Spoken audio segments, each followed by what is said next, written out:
Friends, I will in this lecture discuss hydrometallurgy of copper. Now, you have known by now that 85% of the copper is produced industrially by pyrometallurgical operations, and we have discussed them in detail. In hydrometallurgical operations, no high temperatures are involved. Things happen in aqueous solutions, which means you have to bring copper from the mineral into aqueous solutions. Now, for centuries, people have found that in copper mines, where water accumulates, there is copper in the mine waters. In other words,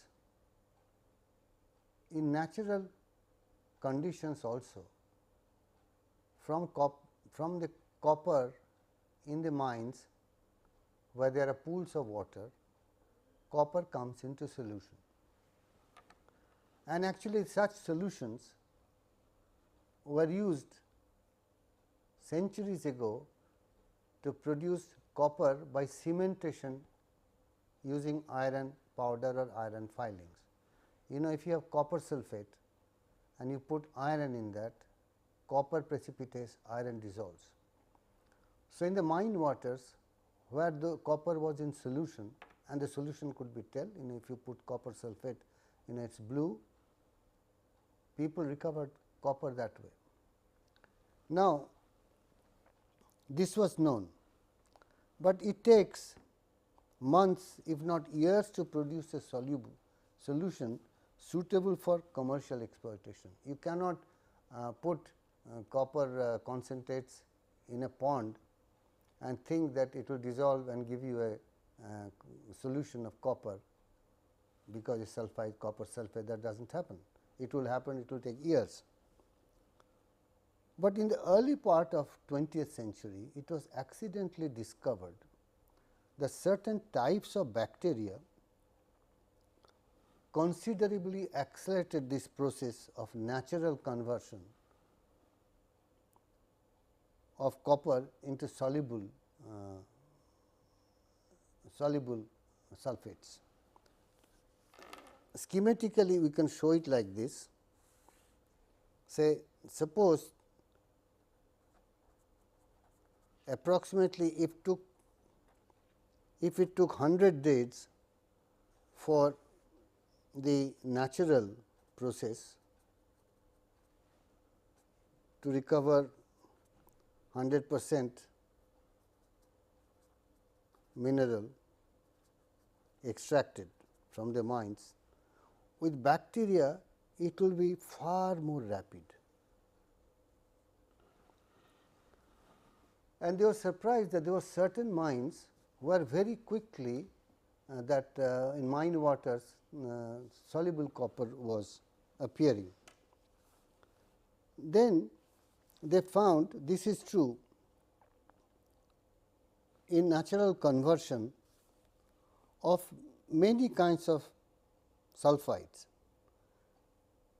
such as not only iron sulphide or some other arsenopyrite, it could be for other copper minerals, of course, for chalcopyrite. There are other minerals of sulfur, of copper, various minerals. They found they were all sensitive to the bacterial leaching phenomenon. There are many others, you can consider my book. So, actually it was not copper that was responsible, it was the sulfur that was critical in bacterial leaching. And finally, the bacteria that were studied and identified were found to be of families of which are known as Thiobacillus thioxidans or Thiobacillus ferruxidans,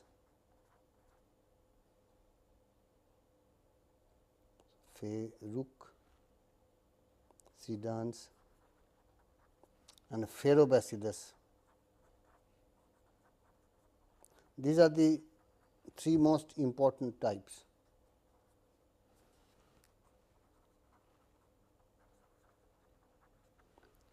What do these bacteria do? The role of these bacteria is to grow in purely inorganic media. These bacteria do not need oxygen air to grow.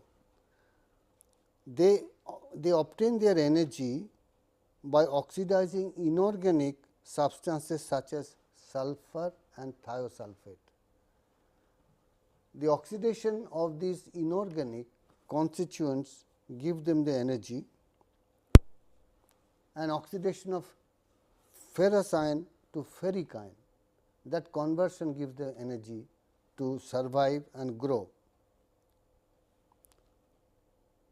A biological catalyst called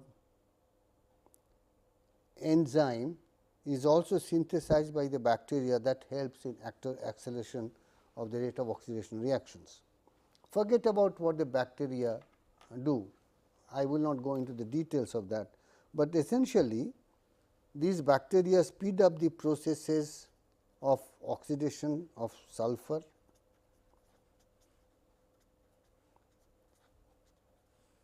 then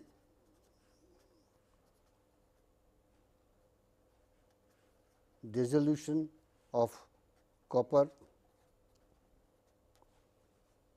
conversion of ferrous iron to ferric iron,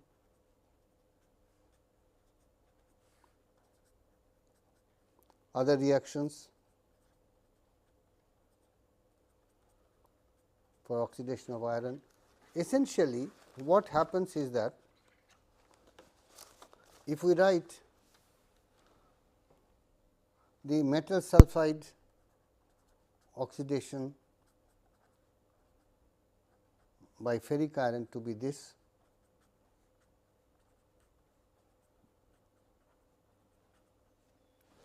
one of the functions of the bacteria is to reoxidize ferrous ion to ferric ion.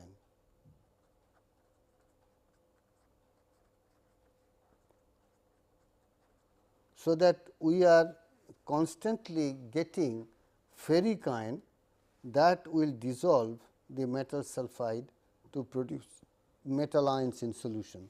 This is what the bacterial oxidation does. And in the case of copper, it is generally believed that in the case of iron, this reaction is what brings soluble FeSO4. This is slow and not influenced by bacteria.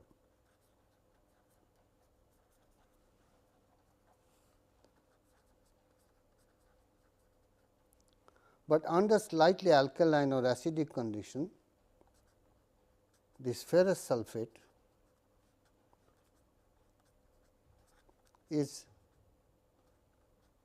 reacts to produce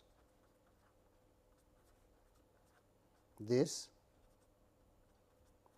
This is fast and influenced by bacteria.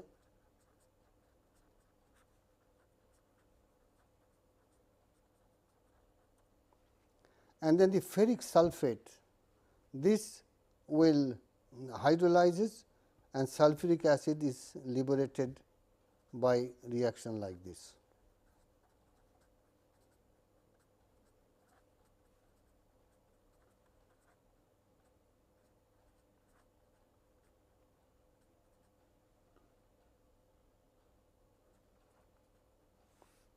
Then we have many other reactions. Essentially, the dissolution of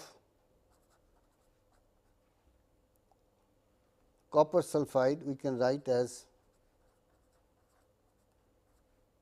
reaction with ferric sulphate to produce copper sulphate 2 FeSO4 plus 2S, and constantly the ferrous iron is converted to ferric iron by bacterial action. So, if there are bacteria, then this goes on and the leaching reaction is speeded up. Similar things happen in the case of uranium ores also, and uranium ores also have been found to come into solution through the reaction of not these bacteria, there are other kinds of bacteria. Now, these bacteria are sometimes there already or they can be introduced. They can be first grown in the laboratory and then introduced in the environment.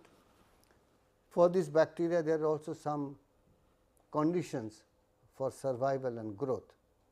I mean, the temperature should be right, they operate well in medium temperatures. In very cold climates, they will not work. If the temperatures become very high, they will not survive. There are some conditions of pH, etc., etc., etc. Now, it was found where it happened naturally the conditions were very right, but we can create those conditions if we know how bacterial leaching will be very effective. Now, very large scale R&D work on such bacterial leaching of some sulphide ores are being carried out in our country, but still not a commercial process. For a commercial process for hydrometallurgy, we have to use chemicals to take copper into solution. So, I will not discuss the effects the bacterial leaching far too much. I did mention the conditions, let me mention that, then you will appreciate why bacterial leaching can be ideal for our condition. First of all, temperature has a marked effect on conversion of ferrous to ferric iron through bacterial action, and this is the most critical step.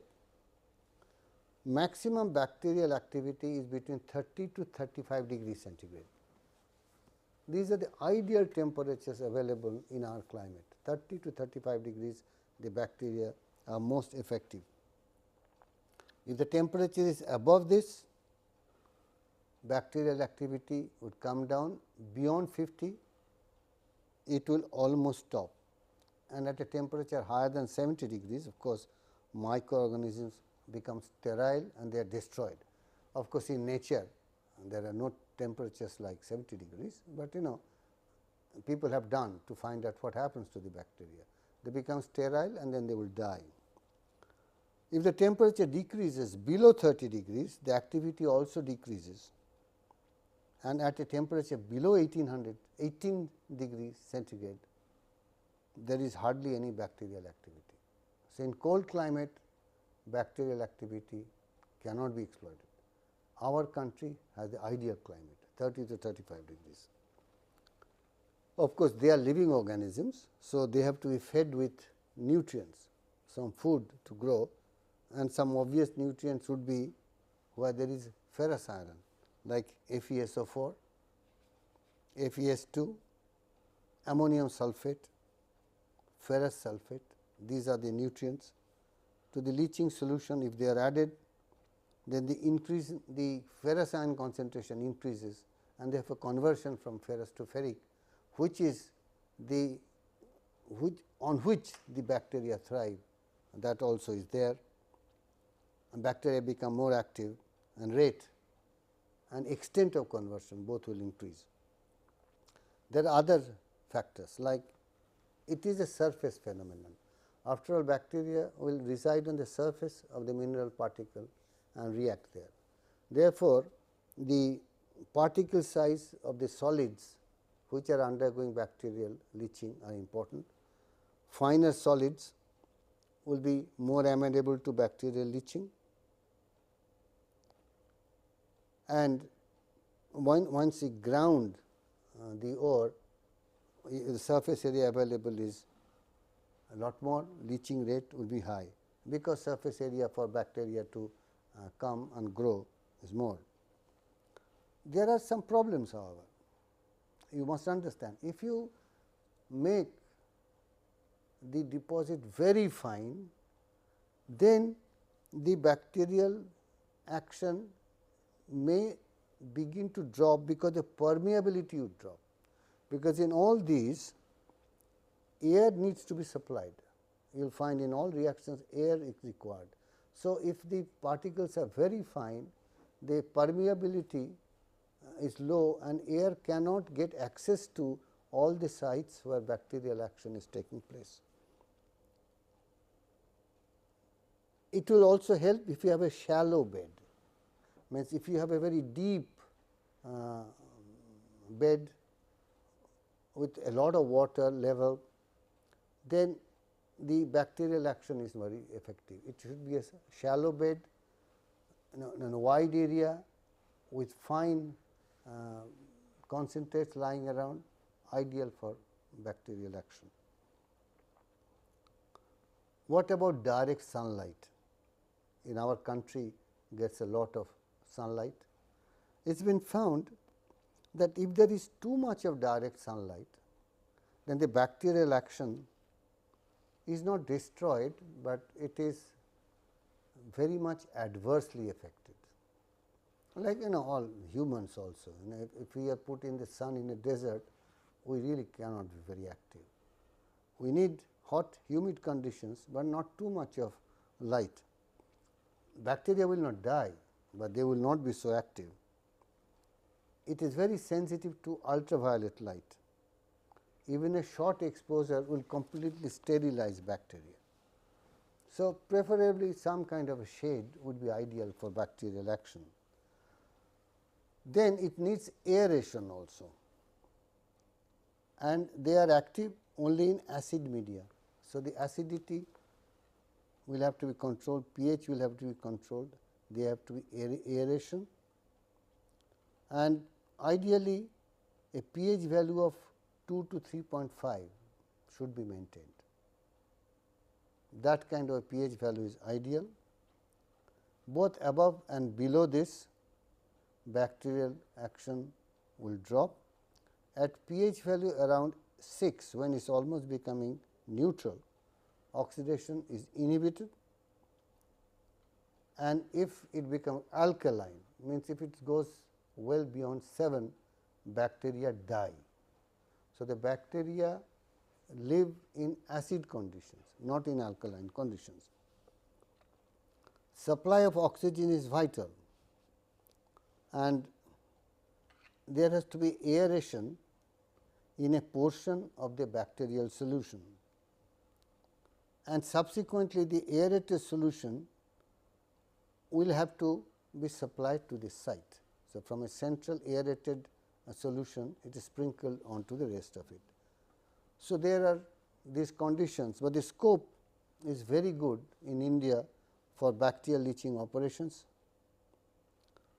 where the sulphide ores are often lean and they must be exploited by hydrometallurgical methods. The climate, often hot and humid, is ideally suited for bacterial activity, but then strangely most R&D work in bacterial leaching has been done in the West. In our country, it is only last 15 or 20 years that we have started this work, and there are some fields where bacterial leaching is being tried out. There is also a question of finding the right kind of bacteria. It seems in the West they have experimented with different kinds of bacteria that are highly effective. People say that if a bacteria is found to be very effective in one climate, it may not be so in another climate. But then like all living organisms, bacteria can also acclimatize themselves in climate changes. So, even if initially some bacteria may not be so effective, when you try it out, given time they might start becoming active. So, these are various studies that are being carried out in our country to find the right kind of bacteria, the right kind of conditions. And at least in the case of sulphide minerals, there are now trials being carried out in some fields, and this is from the Ghatshila based copper corporation, that these studies are happening in somewhere in Madhya Pradesh.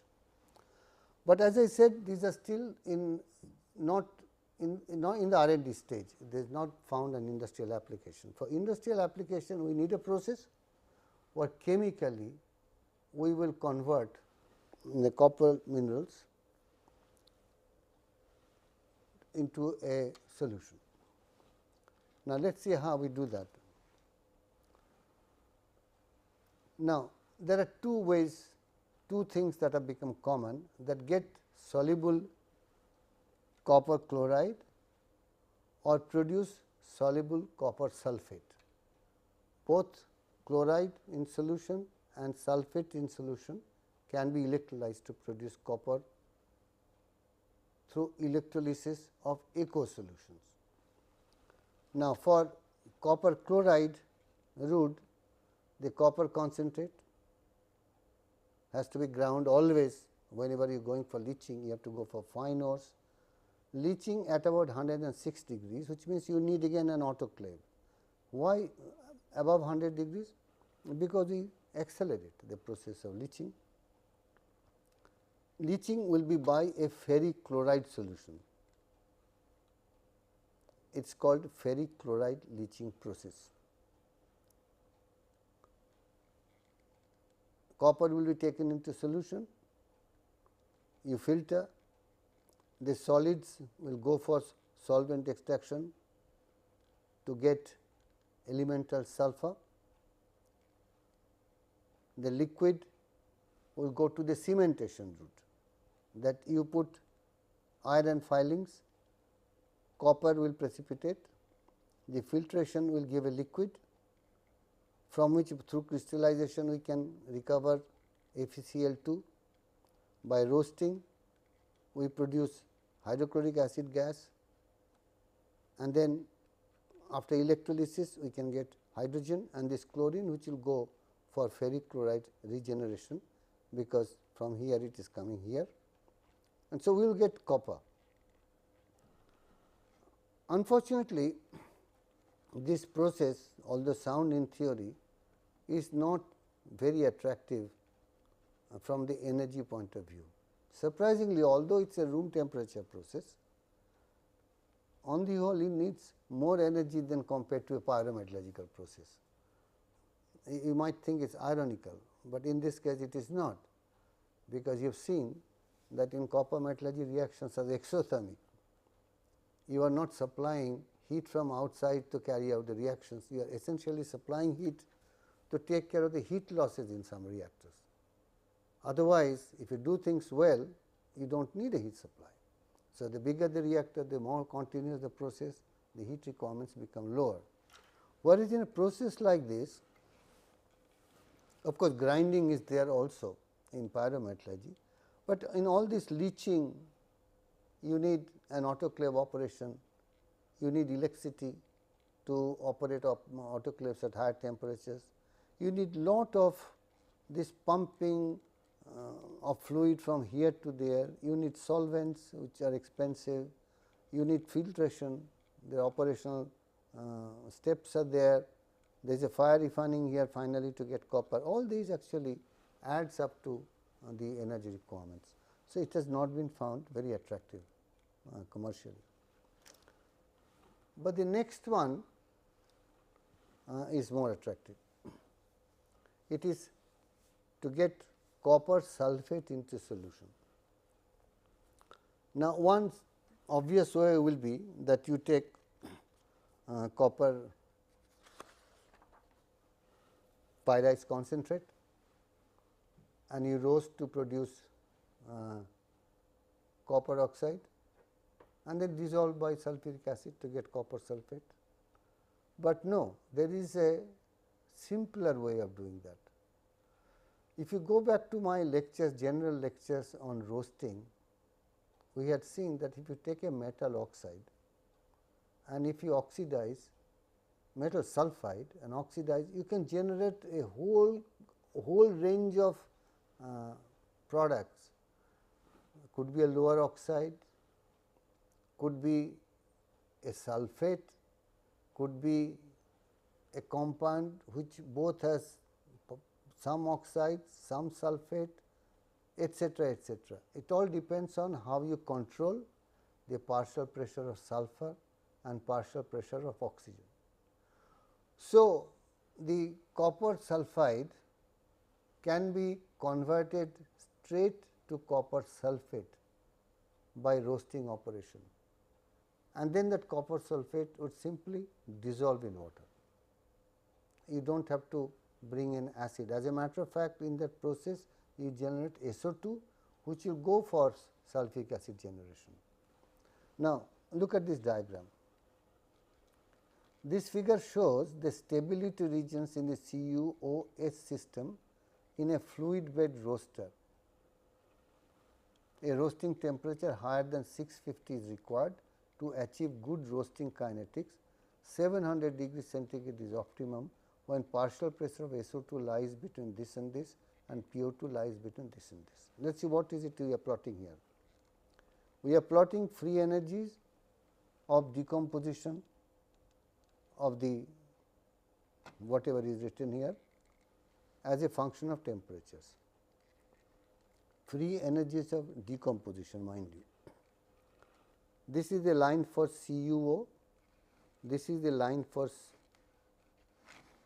CuO, CuSO4, this is the line of CuSO4. We have also plotted here the line for PSO2 and PO2 combination of 0.04 and 0.04 and PSO2 and PO2 combination of 0.09 and 0.1, more or less 0.1, 0.1.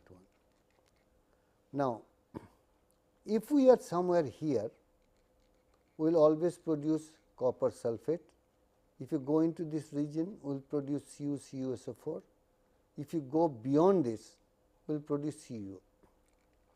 Going beyond this means going to a very high temperatures, and it is more easily done if you have the SO2 or PO2 things high. Now, the ideal operational zone is here. In this zone, we produce copper sulphate that is ideally suited for going into solution. And these are the names of the various processes, how they operate. See, these are processes from different countries are named here in different, there are many plants operating, these are the names, and they use this combination of SO2 and O2 to get directly from copper sulphide copper sulphate, and this copper sulphate will be taken into solution, and then during subsequent electrowinning of copper sulphate solution obtained from the dilute acid leaching of the roasted concentrate, CuH2SO4 is generated. The reaction is Cu SO4 H2O Cu half O2. The sulphuric acid in the spent electrolyte used for the vat leaching of copper oxide ores. If such copper oxide ores are not available, H2SO4 is neutralized with either lime or limestone and rejected as gypsum. So, some amount of H2SO4 will be used to dissolve some CuO in solution, or else we are also getting soluble sulphate by a controlled roasting operation. I would stop the subject here, and now I would like to move into another metal, and that is lead. Now, let me mention here that there are experts who work on copper metallurgy, there are experts who work only in one segment of copper metallurgy. One can discuss in detail either roasting or smelting or converting. One can discuss the theory of all this. You can talk about the plant design, the process design, the equipment design. But basically, I think in this course, what we need to do is to get an overview of the entire subject of production of non-ferrous metals.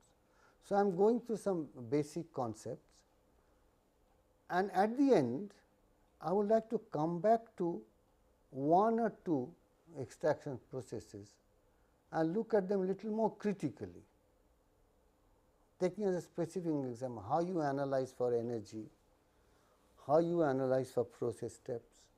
But at this moment, let me rush through all these metals without going into too much of detail. So, I move on to lead now. The lead finds many uses, and maybe I can draw a diagram for you to make it simpler.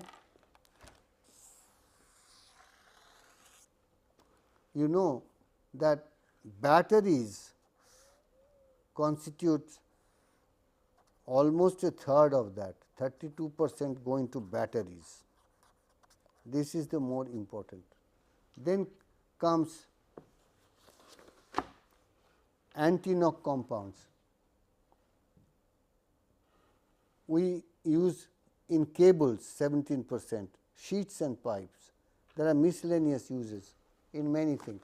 So, lead is a very important metal. And at one time, lead, because it can be found very easily, were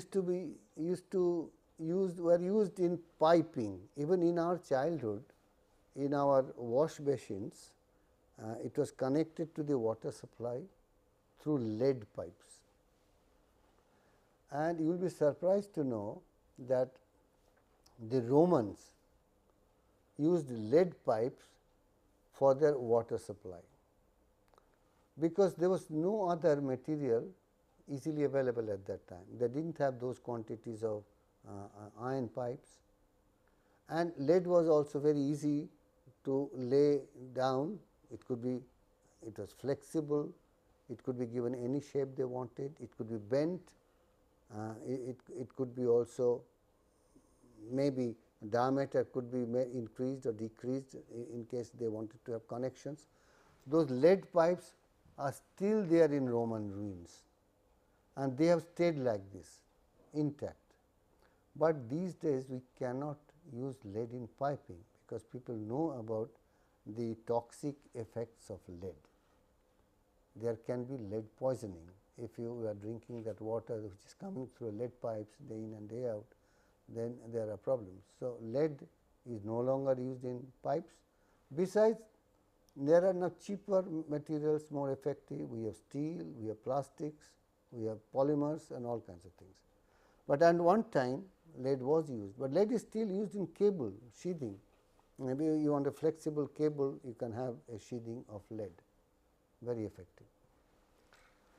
But then the maximum use is in batteries. An advantage there is, when a battery is thrown out, that lead can be taken out and reused very easily. So, it can be recirculated. In our country, most lead is for recirculation is coming from batteries. Unfortunately, it is done in an unorganized sector. In Calcutta, there are not dozens, but hundreds of units where lead from batteries are being reprocessed to produce lead for the market. Now, when there is a some raids on that, they simply close down, they go to another place and start operation. The problem there is, they do not worry about pollution problems, because whenever you are melting lead, lead fumes are generated. It creates high vapor pressure fumes, and those fumes are lethal. It causes all kinds of problems. But the laborers either do not know or they do not care. Had it been in an organized sector, this could be done, taking all environmental protection. But the problem comes a problem of collection.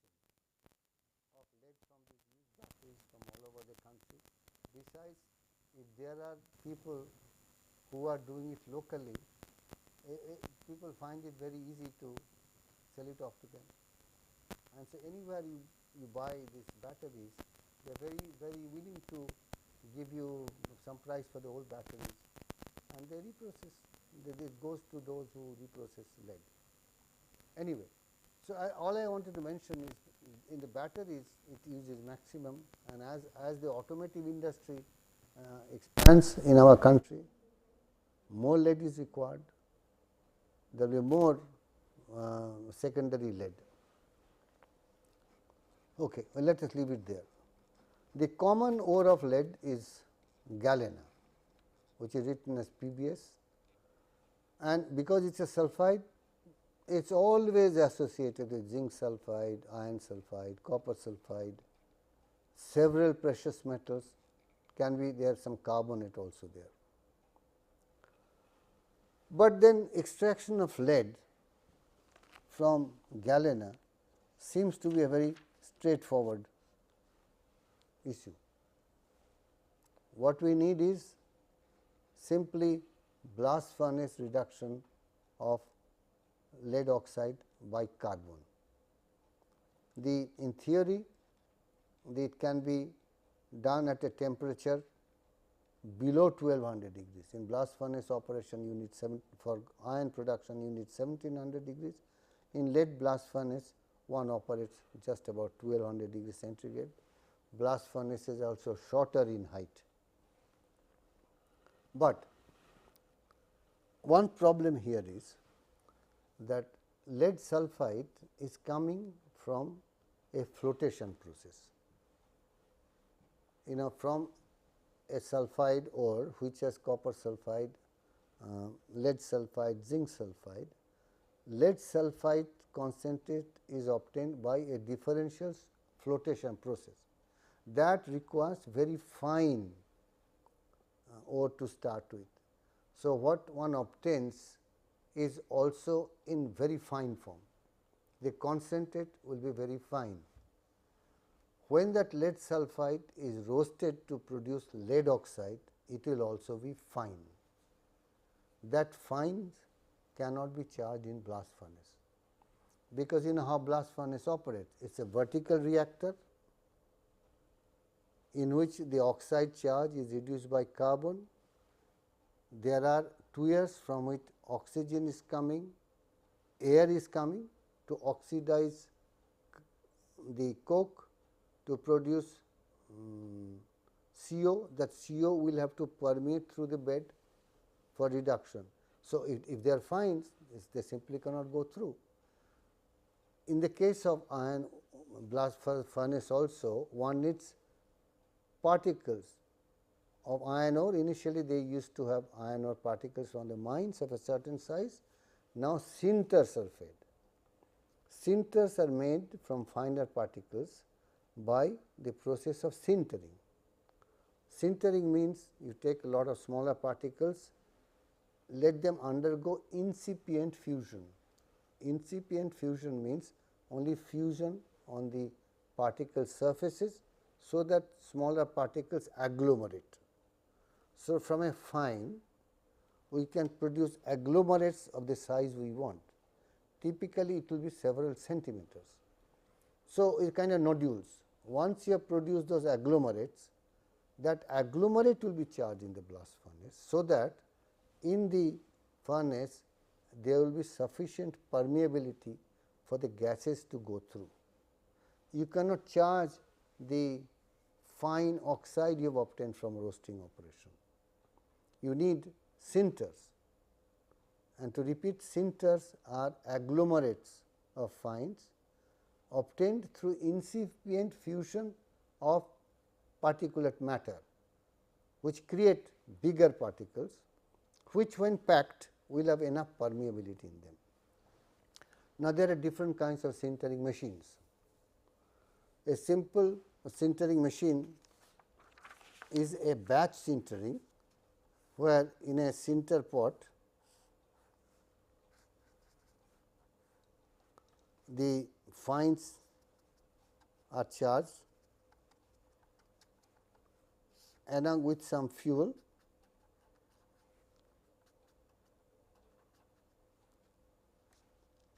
No, sorry, the fuel, a small amount of combustible fuel is given here.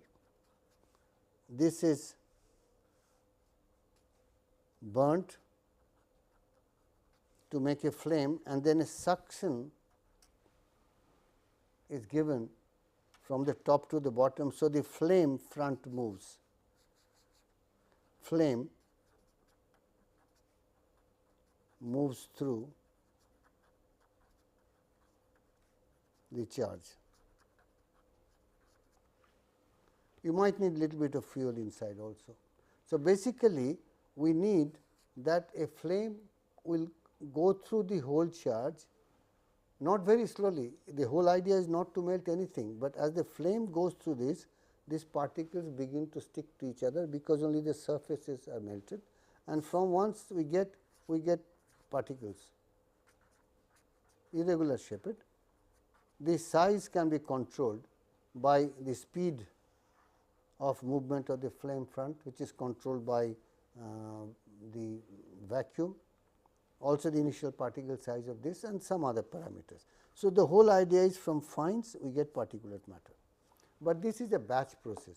I mean, you fill it up, you do sintering, then pour it out, then start all over again. But now there are continuous operations, continuous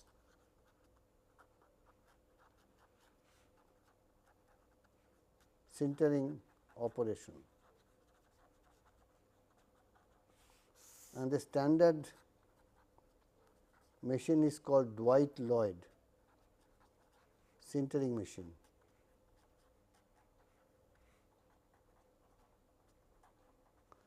There the basic scheme is that fines are poured onto a moving belt. Somewhere here, as they come, the sintering operation will take place, and from here continuously sinters are discharged. So, on the bed, as they move, there is a vacuum, there is a flame here burning, the flame front is moving through, and gradually it starts sintering here. Finally, the whole bed gets sintered and everything is poured out of here. So, sintering begins here, some particles are sintered, and as you go on and on bed, the whole thing particles will get sintered, they will be poured out. So, this is a sintering machine and operates in a continuous manner. This is a must for lead blast furnace. Now, the requirement of strength of the sinter is not as critical in the case of iron blast furnace, because the blast furnaces are smaller in size, but still it is those sintered particles which have to stand the weight of the entire bed. In that there will be the coke will be there. So, initially the whole bed is maintained by coke and these particles the porosity. Now, in the sintering machine, roasting is below 800 degrees, because sintering is a process of oxidation below the fusion point. We do not want fusion, this is the machine name, and sinters for blast furnace smelting using fluxes. We also incorporate into the sinter some limestone and quartz. So, they will create the slag in the blast furnace operation. So, lead sulphide will become lead oxide in the sintering machine. There will be certain amount of PbSi2 can also form, because we have introduced a little bit of quartz, and we can also, if there is lead sulphate, we can also form this. In the lead blast furnace now, this oxide will be reduced by carbon to produce lead. We will also introduce some scrap iron in the charge, in the blast furnace charge, to ensure that if there is a silicate in the charge, or if it is in the slag, it will produce a deliberate lead. So, the charge will have fluxes, sinters, coke and some scrap iron. That will be the charge for the lead blast furnace. Now, in the case of all lead blast furnaces, a very critical thing is a bag filter.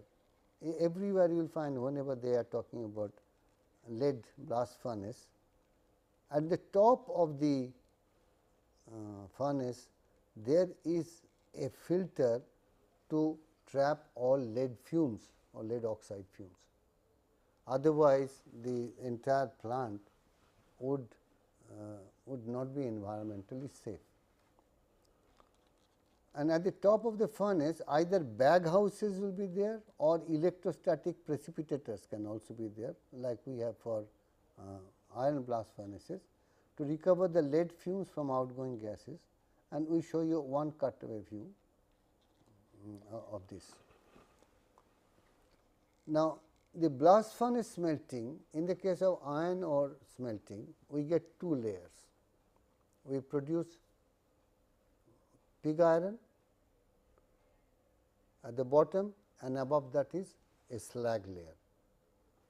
In the case of lead, 4 distinct layers are produced in the blast furnace, and they have to be tapped separately. Incidentally, the lead blast furnaces are not circular, they are kind of elliptical. There are some design requirements, they are slightly elliptical, their height is smaller. Otherwise, there are many similarities with the iron blast furnace, but obviously, the blast furnace for iron making is always far more sophisticated. Now, what are the layers?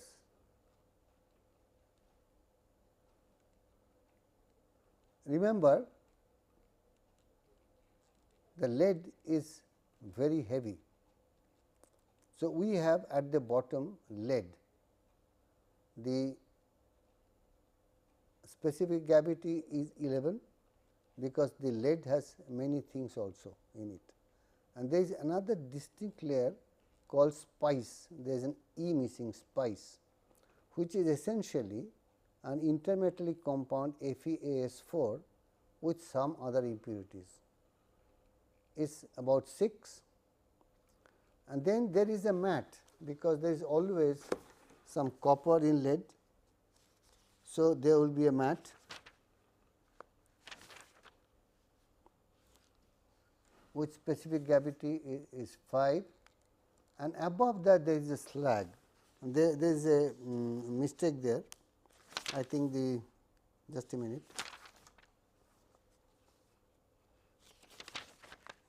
The specific gravity, I think it is not 8.6, it will be 2.6. Please check the book, because slag, mostly silicates, is around 2.6 or so. So, it floats on top of a mat. If there is no copper sulphide at all, then there may not be any mat, but if there is any copper sulphide, it will come out as mat, which would have dissolved some other elements. Then there is if there is a lot of arsenic and iron, that will form this FeAS4 phase, and then at the bottom there is a lead, and it is called the base bullion, because it is at the bottom, it is called base bullion. So, this is the simple technique for making lead in the lead blast furnace. Yes, I have the figure now. This is actually 3.6, sorry, this 8 is 3.6, 3.6, 3, 5, 6 and 11. Now, this is not the end of lead extraction process, actually this is the beginning, because producing the bullion in a blast furnace is straightforward. Then we have the question of how you purify this lead and recover all that is there in solution is lead. There are all kinds of things in this lead, base bullion. So, we come to the treatment of base bullion now. How we are going to treat this base bullion. Now, for that again we have to go into a flow sheet. Now, before that flow sheet, let us go back to what we have done in lead extraction. What we have done? We start with a lead ore which has lead sulphide, zinc sulphide, copper sulphide, iron sulphide necessarily in varying amounts. It will also have some other elements, it will also have silica necessarily. After concentration, zinc sulphide can be separated fairly easily. In the sintering machine, we will produce a sinter, but it will also give you fumes of ZNO, CDO, PBO, and it will go for zinc recovery if there are such fumes. Now, the blast furnace using the sinters will produce slag. The slag will have some zinc, and therefore, zinc has to be recovered from lead slag, and for that we have what we call a fuming process that I will discuss. Then we have a layer below that which would be matte plus spice. It will have arsenic and iron.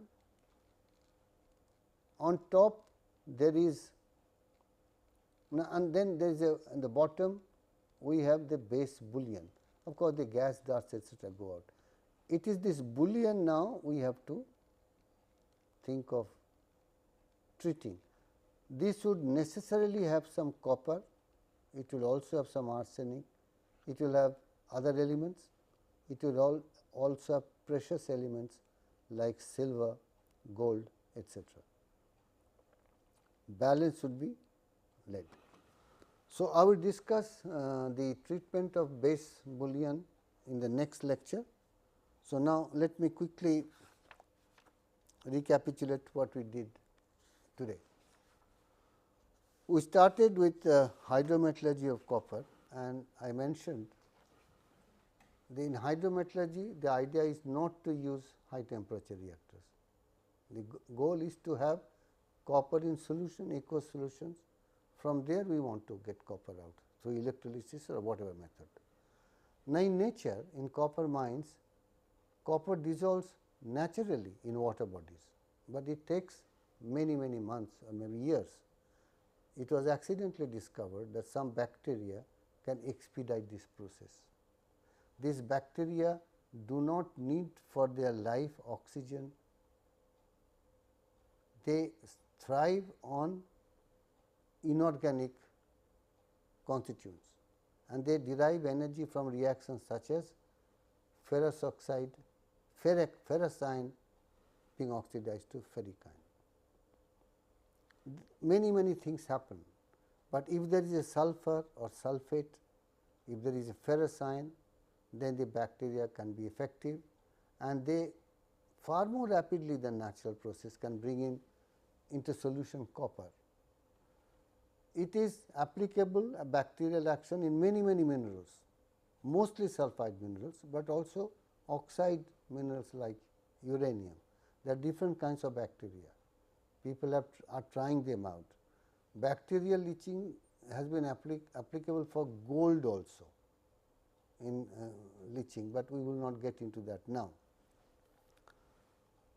But then in the industry today, we cannot depend on bacterial leaching as of now, because for that you need very shallow beds, vast areas, and you have to wait for months. If you want to do it in an industrial scale, you have to use chemicals to bring copper into solution. We can do it by ferric chloride leaching, but then we have seen it is not very active commercially. What is active commercially is sulphate process.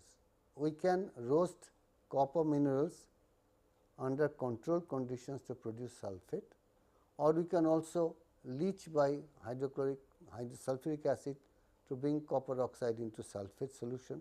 This sulphate solution can go for cementation or electrolysis or whatever. Then we came to lead metallurgy, which looks straightforward to start with, excepting that for reduction in a blast furnace, the fine concentrate which becomes fine roasted oxide, they have to be agglomerated using a sintering process. So, that sinters are charged in the blast furnace along with coke, along with fluxes and some scrap iron also for recovery of lead, and then lead will come out at the base as a bullion, and there are some other layers as I mentioned. That base bullion is impure lead, which contains some valuable impurities, and we have to now treat that base bullion for recovery of those valuable byproducts as well as to produce pure lead. This I will do in the next lecture. Thank you.